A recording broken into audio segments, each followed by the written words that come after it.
Hi friends, welcome back to my channel ladies fashion ಲೋಕ. ಇವತ್ತು ನಾನು ನಿಮಗೆ ಒಂದು ಆ್ಯರಿ ಡಿಸೈನ್ನ ತೋರಿಸ್ಕೊಡ್ತೀನಿ. ಅದಕ್ಕೂ ಮೊದಲು ನನ್ನ ಚಾನಲ್ನ ಸಬ್ಸ್ಕ್ರೈಬ್ ಮಾಡದೆ ನೋಡ್ತಾ ಇರೋರು ದಯವಿಟ್ಟು ಒಂದು ಸಬ್ಸ್ಕ್ರೈಬ್ ಮಾಡ್ಕೊಂಡು ನೋಡಿ. ಹಾಗೆ ವಿಡಿಯೋ ಇಷ್ಟ ಆದರೆ ಒಂದು ಲೈಕ್ ಕೊಡೋದನ್ನ ಮರಿಬೇಡಿ. ಮತ್ತು ನನ್ನ ಎಲ್ಲ ವೀಡಿಯೋಸ್ನ ನೋಟಿಫಿಕೇಷನ್ಗಾಗಿ ಬೆಲ್ ಐಕಾನ್ನ ಪ್ರೆಸ್ ಮಾಡಿ. ಸೊ ಬನ್ನಿ ಇವಾಗ ಈ ಡಿಸೈನ್ ನಾನು ಹೇಗೆ ಮಾಡ್ತಾಯಿದ್ದೀನಿ ಅಂತ ನೋಡೋಣ. ಮೊದಲಿಗೆ ಬ್ಲೌಸಿಗೆ ಫ್ರಂಟ್ ನೆಕ್ ಮಾತ್ರ ನಾನು ಮಾಡಿ ತೋರಿಸ್ತಾ ಇದ್ದೀನಿ. ಸೊ ಆಲ್ರೆಡಿ ನಾನು ಮಾರ್ಕ್ ಮಾಡ್ಕೊಂಡಿದ್ದೀನಿ ನೋಡಿ. ಇವಾಗ ನಾನು ಒಂದು ರಟ್ಟು ಪೀಸಲ್ಲಿ ಒಂದು ಅರ್ಧ ಚಂದ್ರಾಕೃತಿಯಲ್ಲಿ ಕಟ್ ಮಾಡ್ಕೊಂಡಿದ್ದೀನಿ. ಸೊ ಇದನ್ನು ನಾನು ಮಾರ್ಕರ್ ಪೆನ್ಸಿಲಿಂದ ಮಾರ್ಕ್ ಮಾಡ್ಕೊತಾ ಇದ್ದೀನಿ. ನಾನಿಲ್ಲಿ ಯಾವುದೇ ರೀತಿಯ ಟ್ರೇಸಿಂಗ್ ಮಾಡ್ಕೊಂಡಿಲ್ಲ. ಸೊ ಎಲ್ಲನೂ ನಾನು ಅಲ್ಲೇ ಡ್ರಾ ಮಾಡಿಕೊಂಡು ಅಲ್ಲೇ ಡಿಸೈನ್ ಮಾಡ್ಕೊತಾ ಇದ್ದೀನಿ ನೋಡಿ. ಅದ್ರ ಎಂಡಿಂದ ಮತ್ತೆ ಮಾಡ್ಕೊತಾ ಇದ್ದೀನಿ. ಸೊ ಈ ರೀತಿ ನೆಕ್ ಎಲ್ಲಿವರೆಗೂ ಇರುತ್ತೆ ಅಲ್ಲಿವರೆಗೂ ನೀವು ಮಾರ್ಕ್ ಮಾಡ್ಕೊಂಡು ಬರಬೇಕು. ಇವಾಗ ನಾವು ಏನು ಶೇಪು ಡ್ರಾ ಮಾಡ್ಕೊಂಡಿದ್ವಿ ಆ ಶೇಪಿಗೆ ಜರಿ ಥ್ರೆಡ್ಡಿಂದ ನಾನು ಚೈನ್ ಸ್ಟಿಚ್ ಹಾಕ್ಕೊಂಬರ್ತಾ ಇದ್ದೀನಿ. ಎಡ್ಜಸ್ನಲ್ಲಿ ನೀಟಾಗಿ ನೋಡಿಕೊಂಡು ಸ್ಟಿಚ್ ಹಾಕ್ಕೊಳ್ಳಿ. ಯಾಕಂದರೆ ನಮಗೆ ರೌಂಡ್ ಶೇಪ್ ಎಲ್ಲಿ ಕಟ್ ಆಗಿದೆ ಅದೇ ರೀತಿ ಕಟ್ಟಿಂಗ್ ಶೇಪಲ್ಲೇ ಬರಬೇಕು. ಆ ರೀತಿ ನೋಡಿಕೊಂಡು 2 ಸಾರಿ ನಾನಿಲ್ಲಿ ಜರಿ ಥ್ರೆಡ್ನ ಹಾಕ್ಕೊತಾ ಇದ್ದೀನಿ. 2 ಚೈನ್ ಬರುತ್ತೆ. ಇದು ಕಾಮನ್ ಚೈನ್ ಆಗಿರೋದ್ರಿಂದ ನಾನು ಇದನ್ನು ತುಂಬ ಸ್ಲೋ ಆಗಿ ಏನು ತೋರ್ಸೋಕ್ಕೆ ಹೋಗಲ್ಲ, ತುಂಬ ಫಾಸ್ಟಾಗಿ ಮಾಡ್ಕೊಂಡು ಹೋಗ್ತೀನಿ. ಇದಾದಮೇಲೆ ನಾನು ಶುಗರ್ ಬೀಡಿಂದ ಸೇಮ್ ಶೇಪಿಗೆ ಶುಗರ್ ಬೀಡನ್ನ ಆ್ಯಡ್ ಮಾಡ್ಕೊತಾ ಬರ್ತಾಯಿದ್ದೀನಿ ನೋಡಿ. ಶುಗರ್ ಬೀಡು ಕಂಪ್ಲೀಟ್ ಆಗಿದೆ. ಸೊ ಇದು ಕಂಪ್ಲೀಟ್ ಆದಮೇಲೆ ನಾನು 3 mm ಬೀಡ್ ತಗೊಂಡಿದ್ದೀನಿ. 3 mm ಬೀಡನ್ನ ಸಿಂಗಲ್ ಹಾಗೆಯೇ ನಾವು ಆ್ಯಡ್ ಮಾಡ್ಕೊಂಡು ಬರಬೇಕಾಗುತ್ತೆ ನೋಡಿ. ಯಾವ ಶೇಪ್ ಕೊಟ್ಟಿದ್ದೀನಿ ಅದೇ ಶೇಪಲ್ಲಿ ನಾವು 3 mm ಬೀಡ್ ಆ್ಯಡ್ ಮಾಡ್ಕೊಂಡು ಬರ್ತಾಯಿದ್ದೀನಿ. ಸೊ ಅದಾದಮೇಲೆ ಮತ್ತೆ ಇನ್ನೂ ಒಂದು ಸಾರಿ ನಾವು ಶುಗರ್ ಬೀಡನ್ನ ಆ್ಯಡ್ ಮಾಡ್ಕೊಳ್ಳೋಣ.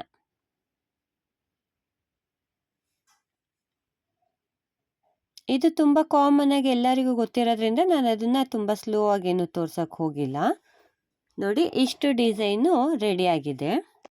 ಸ್ಯಾರಿ ಪೂರ್ತಿ ಆರೆಂಜ್ ಕಲರಲ್ಲಿದೆ ಮತ್ತು ಅಲ್ಲಲ್ಲಿ ಲೈಟು ಪರ್ಪಲಲ್ಲಿ ಒಂದೊಂದು ಬುಟ್ಟ ಇದೆ. ಹಾಗಾಗಿ ನಾನು ಇಲ್ಲಿ ಥ್ರೆಡ್ ವರ್ಕ್ ಯೂಸ್ ಮಾಡ್ಕೊತಾ ಇದ್ದೀನಿ ನೋಡಿ. ಆರೆಂಜ್ ಕಲರ್ದು ಥ್ರೆಡ್ ತಗೊಂಡಿದ್ದೀನಿ. ಇದು ಒಟ್ಟು 8 ಎಳೆ ತಗೊಂಡಿದ್ದೀನಿ. 8 ಎಳೆನ ಡಬಲ್ ಮಾಡಿಕೊಂಡಾಗ ನಮಗೆ 16 ಎಳೆ ಬರುತ್ತೆ. 16 ಎಳೆಯಲ್ಲಿ ಇವಾಗ ಏನು ಶೇಪ್ ಹಾಕಿದ್ದೀನಿ ಅದೇ ಶೇಪ್ನಲ್ಲಿ ನಾನು ಫ್ರೆಂಚ್ ನಾಟ್ ಹಾಕ್ಕೊಂಬರ್ತೀನಿ. ಒಂದು ಆರೆಂಜ್ನಲ್ಲಿ ನಾಟ್ ಹಾಕ್ತೀನಿ, ಇನ್ನೊಂದು ಸಾರಿ ಪರ್ಪಲ್ ಕಲರಲ್ಲಿ ಫ್ರೆಂಚ್ ನಾಟ್ ಹಾಕ್ತೀನಿ.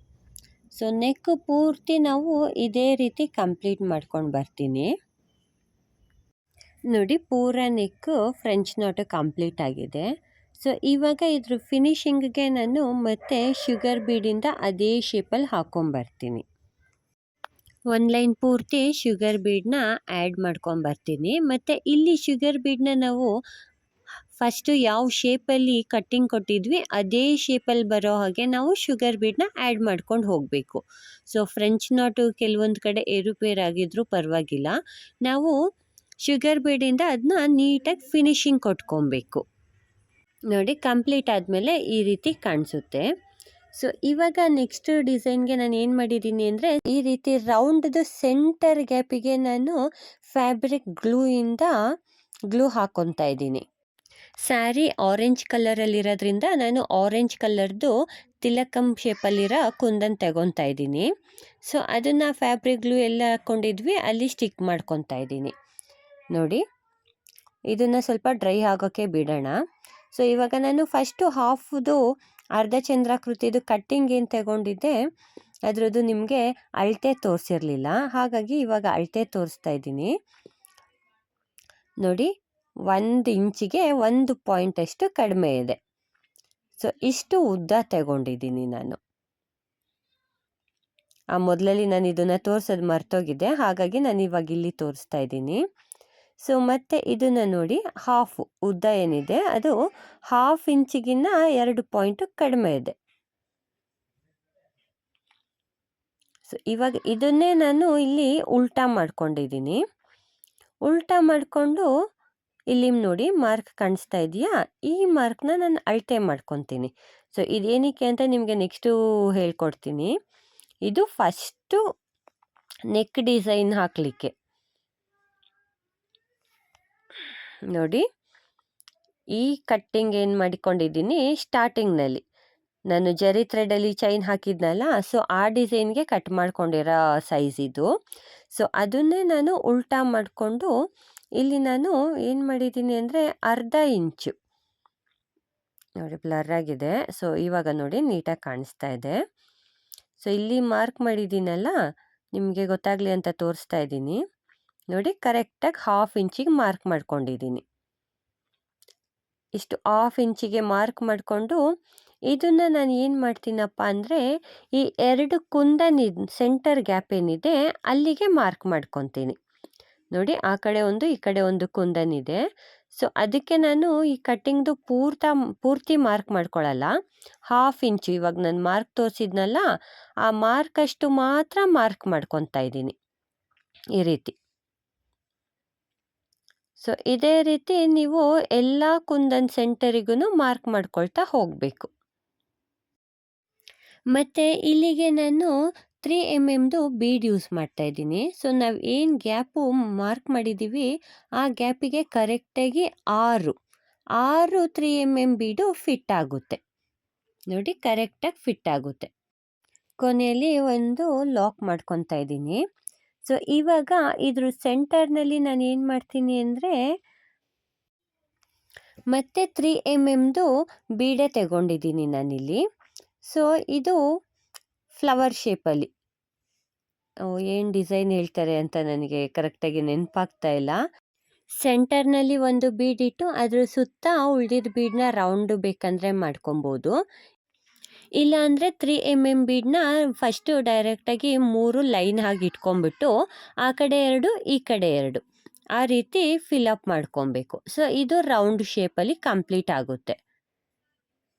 ನೋಡಿ ನಂದು ಪೂರ್ತಿ ಕಂಪ್ಲೀಟ್ ಆಗಿದೆ. ಸೊ ಈ ಡಿಸೈನ್ನ ನೀವು ನೆಕ್ ಪೂರ್ತಿ ಕಂಪ್ಲೀಟ್ ಮಾಡ್ಕೊಂಬರಬೇಕು. ಇವಾಗ ನಾವು ಮಾರ್ಕ್ ಏನು ಮಾಡಿದ್ದೀವಿ ಆ ಮಾರ್ಕ್ ಅಷ್ಟಕ್ಕೂ ನಾವು ಇದೇ ಡಿಸೈನ್ನ ಹಾಕೊಂಬರಬೇಕು. ನೋಡಿ ಪೂರ್ತಿ ಕಂಪ್ಲೀಟ್ ಆದಮೇಲೆ ಈ ರೀತಿ ಕಾಣಿಸುತ್ತೆ. ಸೊ ಡೈರೆಕ್ಟಾಗಿ ನೋಡೋಕ್ಕೆ ತುಂಬ ಚೆನ್ನಾಗಿ ಕಾಣಿಸ್ತಾ ಇದೆ. ಸೊ ಇವಾಗ ನಾವು ಈ ತಿಲಕಂದು ಕುಂದನ್ ಏನಿಟ್ಟಿದ್ವಿ ಅದನ್ನು ನಾವು ಕಂಪ್ಲೀಟ್ ಮಾಡ್ಕೊಬೇಕು. ಸೊ ಅದಕ್ಕೋಸ್ಕರ ನಾನಿಲ್ಲಿ ಗೋಲ್ಡ್ ಕಲರ್ದು ಜರ್ದೋಸಿ ತಗೊಂಡಿದ್ದೀನಿ. ಸೊ ಇದು ಆ ತಿಲಕಂದು ಕುಂದನ್ ಎಷ್ಟು ಬರುತ್ತೆ ಅದಕ್ಕೆ ಕರೆಕ್ಟಾಗಿ ಆಗೋ ಥರ ನಾವು ನೋಡಿಕೊಂಡು ಕಟ್ ಮಾಡ್ಕೊಬೇಕು.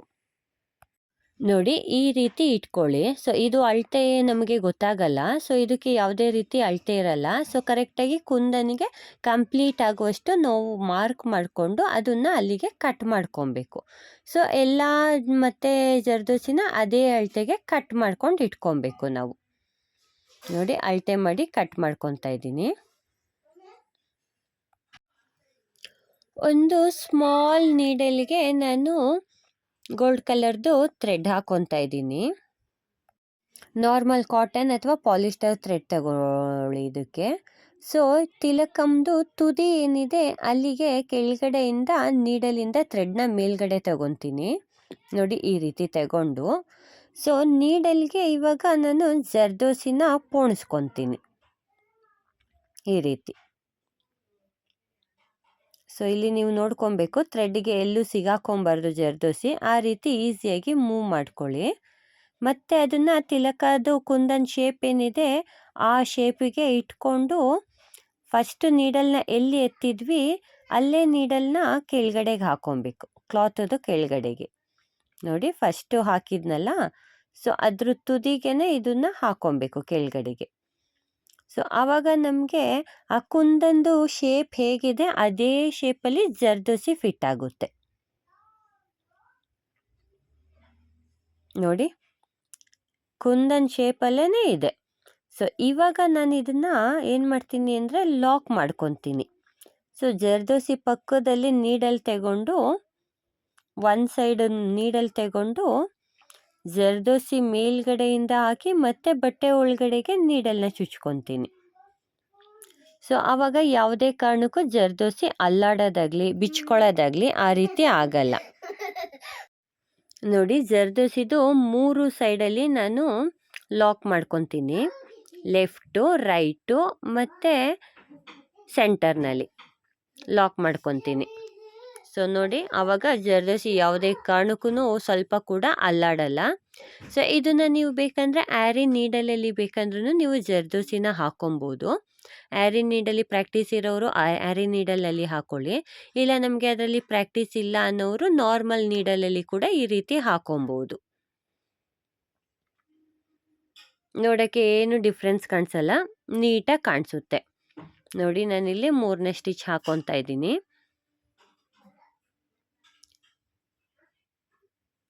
ಸೊ ಈ ಸ್ಟಿಚ್ಚು ಕಂಪ್ಲೀಟ್ ಆದಮೇಲೆ ಕೆಳಗಡೆ ನಾವು ಲಾಕ್ ಮಾಡ್ಕೊಬೇಕಾಗುತ್ತೆ. ಸೊ ನಾನು ಲಾಕಿಂಗ್ ತೋರಿಸ್ಕೊತಾ ಇಲ್ಲ, ಕಂಟಿನ್ಯೂಷನ್ನು ಇದೇ ಥ್ರೆಡ್ಡಿಂದ ನಾನು ಮಾಡಿಬಿಟ್ಟು ಕೊನೆಯಲ್ಲಿ ಲಾಕ್ ಮಾಡ್ಕೊತೀನಿ. ಹಾಗಾಗಿ ನಾನು ಒಂದು ಜರ್ದೋಸಿಗೂ ಏನು ಲಾಕ್ ಮಾಡೋಕ್ಕೆ ಹೋಗಲ್ಲ. ಸೊ ಇಲ್ಲಿ ತುದಿಯಲ್ಲಿ ಫಿನಿಶಿಂಗು ನೀಟಾಗಿ ಕಾಣಿಸ್ತಾ ಇರಲ್ಲ. ಸೊ ಅದಕ್ಕೆ ನಾವೇನು ಮಾಡ್ತೀವಿ ಅಂದರೆ 3 mm ಬೀಡು ಅಥವಾ ಶುಗರ್ ಬೀಡು ಇದರಿಂದ ಕಂಪ್ಲೀಟ್ ಮಾಡ್ತೀವಿ. ಬಟ್ ಈ ಡಿಸೈನಲ್ಲಿ ನಾನು ಏನು ಮಾಡ್ತಾ ಇದ್ದೀನಿ ಅಂದರೆ ಸಿಲ್ಕ್ ಥ್ರೆಡ್ಡಿಂದನೇ ಮಾಡ್ತಾ ಇದ್ದೀನಿ. ನೋಡಿ 6 ಎಳೆ ಸಿಲ್ಕ್ ಥ್ರೆಡ್ ತಗೊಂಡಿದ್ದೀನಿ. ಸೊ ಫಸ್ಟಲ್ಲಿ ನಾನು 8 ಎಳೆ ಸಿಲ್ಕ್ ಥ್ರೆಡ್ ತಗೊಂಡಿದ್ದೆ ಫ್ರೆಂಚ್ ನಾಟ್ ಹಾಕ್ಕೊಳ್ಳಿಕ್ಕೆ. ಸೊ ಇಲ್ಲಿ ನಾನು 6 ಎಳೆ ಸಿಲ್ಕ್ ಥ್ರೆಡ್ ತಗೊಂಡಿದ್ದೀನಿ. ಅದನ್ನು ಡಬಲ್ ಮಾಡಿದರೆ 12 ಎಳೆ ಆಗುತ್ತೆ.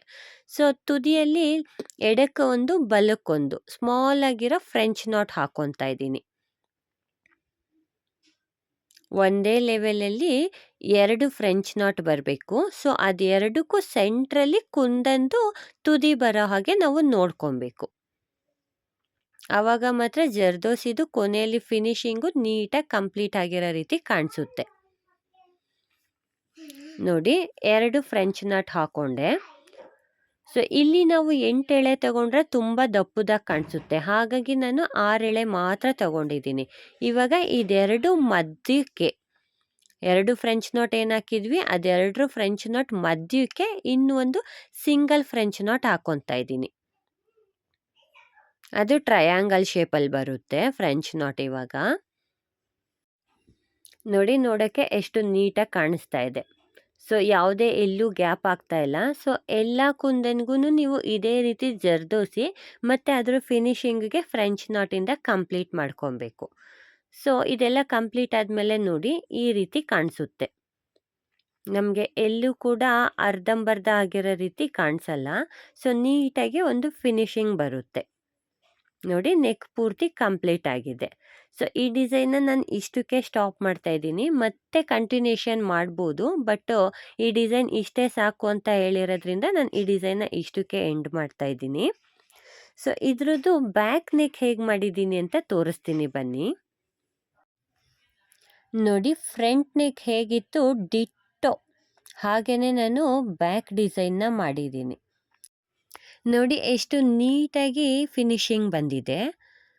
ಸೊ ಈ ಸ್ಟೆಪ್ನ ಮತ್ತೆ ಇನ್ನೂ ಒಂದು ಸ್ಟೆಪ್ ಕಂಟಿನ್ಯೂ ಕೂಡ ಮಾಡ್ಕೊಬೋದು. ಸೊ ಡಿಸೈನ್ ಇಷ್ಟೇ ಸಾಕು ಅಂದಿದ್ದರಿಂದ ಇಷ್ಟಕ್ಕೆ ಫಿನಿಶಿಂಗ್ ಮಾಡಿದ್ದೀನಿ ನಾನು. ಮತ್ತು ಈ ಡಿಸೈನ್ಗೆ ನಾನು ಸೆಂಟರ್ನಲ್ಲಿ ಏನು ಮಾಡಿದ್ದೀನಿ ಅಂದರೆ ಗಂಡು ಬೇರುಂಡ ಆ್ಯಡ್ ಮಾಡ್ಕೊಂಡಿದ್ದೀನಿ. ನೋಡಿ ಗಂಡು ಬೇರುಂಡ ಆ್ಯಡ್ ಮಾಡಿ ಅದಕ್ಕೆ ನಾನು ಹ್ಯಾಂಗಿಂಗ್ ಬೀಡ್ ಕೊಟ್ಟಿದ್ದೀನಿ. ಸೊ ಗಂಡು ಬೇರುಂಡ ಅದು ಕೆಳಗಡೆ ಪುಕ್ಕ ಏನಿದೆ ಅಲ್ಲಿಗೆ ನಾನು ಬೀಡ್ಸ್ನ ಬಟ್ಟೆಗೆ ಸ್ಟಿಚ್ ಮಾಡಿಲ್ಲ. ಸೊ ಇದು ಹ್ಯಾಂಗಿಂಗು. ನಿಮಗೆ ನೋಡೋಕ್ಕೆ ಸ್ಟಿಚ್ ಆಗಿರೋ ರೀತಿ ಕಾಣಿಸ್ತಾ ಇರ್ಬೋದು, ಬಟ್ ಅದು ಹ್ಯಾಂಗಿಂಗ್. ನೋಡಿ ನೋಡೋಕ್ಕೆ ಡೈರೆಕ್ಟಾಗಿ ನೋಡೋಕ್ಕೆ ಬ್ಲೌಸ್ ಮಾತ್ರ ತುಂಬ ಡಿಸೈನಾಗಿ ತುಂಬ ಕಲರ್ಫುಲ್ಲಾಗಿ ಎದ್ದು ಕಾಣಿಸ್ತಾ ಇದೆ. ಇದರ ಸ್ಲೀವ್ ಡಿಸೈನ್ನ ನಾನು ಮುಂದಿನ ವೀಡಿಯೋಸ್ನಲ್ಲಿ ಅಪ್ಡೇಟ್ ಮಾಡಿರ್ತೀನಿ. ಸೊ ಈ ಡಿಸೈನ್ ನಿಮಗೆ ಇಷ್ಟ ಆಗಿದರೆ ಒಂದು ಲೈಕ್ ಕೊಡೋದನ್ನ ಮರಿಬೇಡಿ. ಹಾಗೆ ಸಬ್ಸ್ಕ್ರೈಬ್ ಮಾಡದೆ ನೋಡ್ತಾ ಇರೋರು ದಯವಿಟ್ಟು ಸಬ್ಸ್ಕ್ರೈಬ್ ಮಾಡ್ಕೊಂಡು ನೋಡಿ. Thank you friends.